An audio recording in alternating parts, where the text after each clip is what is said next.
இன்றே டவுன்லோட் செய்து உங்கள் ஃபேவரட் ஷோக்களை என்ஜாய் பண்ணுங்க. ஆயுஷ்,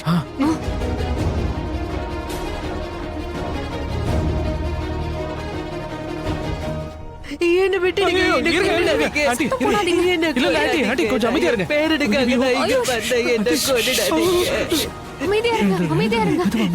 மெதுவா வாங்க. ஆண்டி, நீங்க என்ன தப்பா புரிஞ்சுக்கிட்டீங்க. நான் தீவிரவாதி இல்ல, சரியா? நான் ஒண்ணும் கொலை பண்ண வரல. நானே இங்க செத்துக்கிட்டு இருக்கேன். ஆயுஷ், என்ன உளறிட்டு இருக்க? இல்ல நான் சாக வரல ஆண்டி. நானு சாகடிக்க வந்தேன். அங்க மத்தவங்களை கொல்றாங்கல்ல, அவங்கள கொல்ல வந்தேன். நீங்க பாருங்க, நான் தீவிரவாதி இல்ல. நீங்க பயப்படாதீங்க. என்ன காப்பாத்துங்க, எனக்கு ரொம்ப பயமா இருக்கு. உங்களுக்கு ஒண்ணும் ஆகாது, நீங்க பயப்படாதீங்க. நாங்க உங்களை பாத்துக்கிறோம். ஆண்டி, ஒண்ணும் ஆகாதுன்னு இவ சொல்லிட்டா. அப்படின்னா ஒண்ணும் ஆகாது. இவ பயங்கரமானவ, சரியான ராசிக்கு. என்னவா ஆண்டி? ஒண்ணும் இல்ல, இவன் பேச்ச கேட்காதீங்க. ஆமா ஆண்டி, நான் சொல்றத கேளுங்க. நீங்க தயவு செஞ்சு என்ன நம்புங்க. நீங்க கவலைப்படாதீங்க, சரியா? நாங்க ஏதாவது செய்வோம். நீங்க அமைதியா உட்கார்ந்துருங்க, சரியா? இன்று மிகப்பெரிய பிரேக்கிங் நியூஸ். துரதிருஷ்டவசமான ஒரு செய்தி அங்க இருந்து வந்திருக்கு. மந்திராலயம் இப்ப பாதுகாப்பா இருக்குன்னு நாம நினைச்சுக்கிட்டு இருந்தோம். அதே மாதிரி பாமையும் டிஃபியூஸ் பண்ணிட்டாங்கன்னு நாம நினைச்சோம். ஆனா இதுல கெட்ட விஷயம் என்னன்னா, தீவிரவாதிங்க அந்த பாமை மறுபடியும் ஆக்டிவேட் பண்ணிட்டாங்க. உண்மைதான், அந்த கூட்டத்தோட தலைவன் பாமை ஆக்டிவேட் பண்ணிட்டான். தீவிரவாதிங்க கையில ஒரு ஆக்டிவேஷன் ரிமோட் வச்சிருக்காங்க. அதை வச்சுதான் ஆக்டிவேட் பண்ணிருக்காங்க. பானி, என்னாச்சு? பானி, என்னாச்சு? நீ எதுக்காக இப்படி அழுதுட்டு இருக்க? தீவிரவாதிங்க மறுபடியும் பாம்பை ஆக்டிவேட் பண்ணிட்டாங்களா? பாம்பை ஆக்டிவேட் பண்ணதா நியூஸ்ல வந்துகிட்டே இருக்கு. என்ன சித்தி, எனக்கு ரொம்ப பயமா இருக்கு. தீவிரவாதிங்க ரொம்ப மோசமானவங்க. அவங்க மறுபடியும் பாம்பை ஆக்டிவேட் பண்ணிட்டாங்க. ஐயோ கடவுளே, இப்ப என்ன நடக்க போதோ? சித்தி, அவங்க ரொம்ப மோசமானவங்க. வெல் ப்ரிப்பேர்டா வந்திருக்காங்க. அங்க ஷாலு, ஆயுஷ் அக்கா, மாமாலாம் எப்படி வெளியே வருவாங்க? பானி, நீ கொஞ்சம் அமைதியா இரு. கண்டிப்பா எதுவும் ஆகாது. கடவுள் நம்ம கூட இருக்காரு. கடவுளே ப்ளீஸ் எங்க மேல கருணை காட்டுங்க. யாருக்கும் எதுவும் ஆடக்கூடாது. அதோட லக்ஷ்மி, நம்மளோட லக்ஷ்மிக்கும் எதுவுமே ஆகாது. லக்ஷ்மி தன்னோட பாக்கியத்துல நீண்ட ஆயுள கொண்டு வந்திருக்கா. லக்ஷ்மிக்கு மட்டும் இல்ல, ரிஷி, ஆயுஷ், ஷாலு யாருக்குமே எதுவுமே ஆகாது. நீ கவலைப்படாத. டிவில அந்த நியூஸ் வருதா? அவங்க டிவில தான் பாத்துருக்காங்க. அப்படி நடக்க வாய்ப்பே இல்லையே. அவங்களுக்கு ஹெல்ப் பண்ண நான் இப்ப போயே ஆகணும். நான் கிளம்புறேன். வேண்டாம், போக வேண்டாம். இங்க இருந்து யாரும் போக வேண்டாம். யாரும் பொறுப்பில்லாம நடந்துக்க கூடாது. அதனாலதான் சொல்றேன், யாரும் போகாதீங்க. ஆனா ஹெல்ப் பண்ண யாராவது போயே ஆகணும்ல.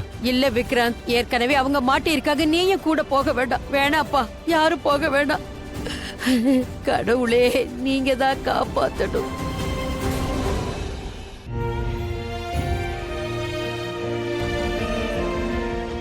ஆயுஷ், சொல்றது கேளு. நம்ம ஆன்ட்டிக்கே தைரியத்தை கொடுத்திருக்கோம். நம்மளால ஏதாவது செய்ய முடியுமா?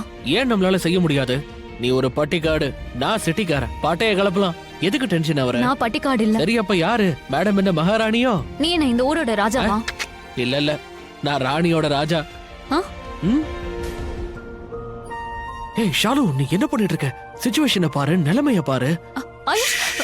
சீரியஸ் ஆறு, ஃபுல் சீரியஸ்.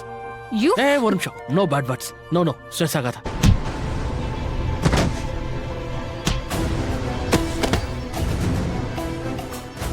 ஆயுஷ், அது போய் பார்க்கலாம்.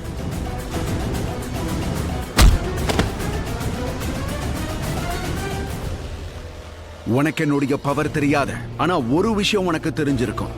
இந்த நியூஸ் எல்லாம் இப்ப டிவில ஓடிக்கிட்டு இருக்க. எல்லா நியூஸ் சேனல்லையும் நான் தான் இருக்கேன். நான் முன்னேறி போய்கிட்டே இருக்கேன். நான் எதுவும் செய்யல, எல்லாம் மக்கள் தான் செய்யறாங்க. அவங்களத்தான் நான் இங்க அடைச்சு வச்சிருக்கேன். என் ஆளுங்க வெளியில பேசிக்கிட்டு இருக்காங்க. எல்லா நியூஸும் வெளியில போய்கிட்டு தான் இருக்க. அண்ணி, நீங்க எதுவும் கவலைப்படாதீங்க, எல்லாமே சரியாயிடும். ஆமா மாம், ப்ளீஸ். சோனியா கொஞ்ச நேரம் என்ன தனியா விடு ப்ளீஸ். ஆனா அண்ணி, கரிஷ்மா ப்ளீஸ் கொஞ்ச நேரம் என்ன தனியா விடுங்க.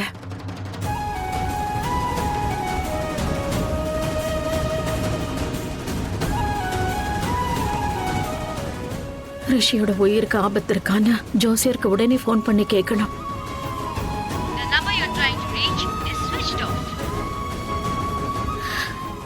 இவரோட போன் ஆஃப்ல இருக்கே. லக்ஷ்மி, இப்போ என்ன செய்யறது? நீங்க எதுக்கு யோசிக்கிறீங்க?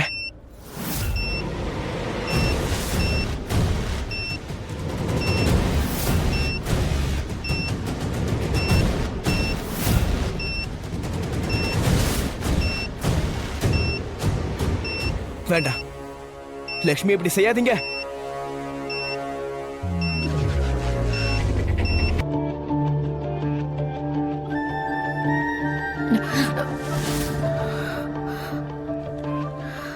அது நான் சோனியான்னு நினைச்சேன். இட்ஸ் ஓகே ஆண்டி, எனக்கு உங்க கவலை புரியுது.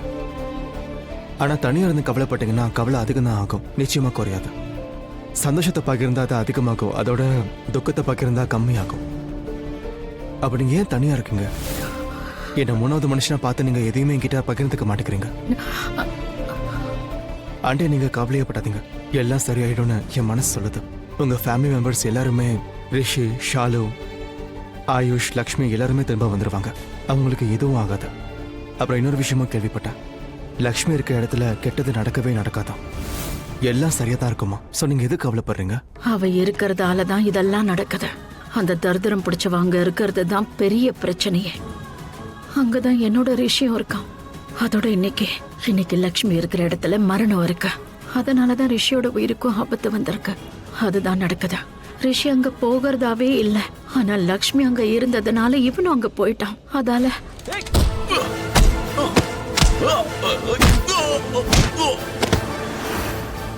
ஏய் ஏய் ஏய் முன்னாடி வராத.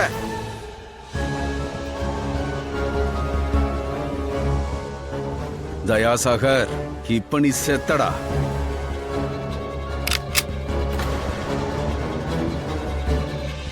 ஓய்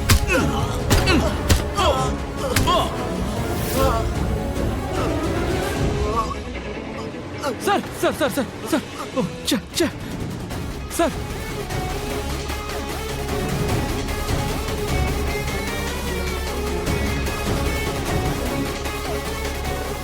பாத்து பாத்து வாங்க சார், பின்னாடி வாங்க வாங்க வாங்க.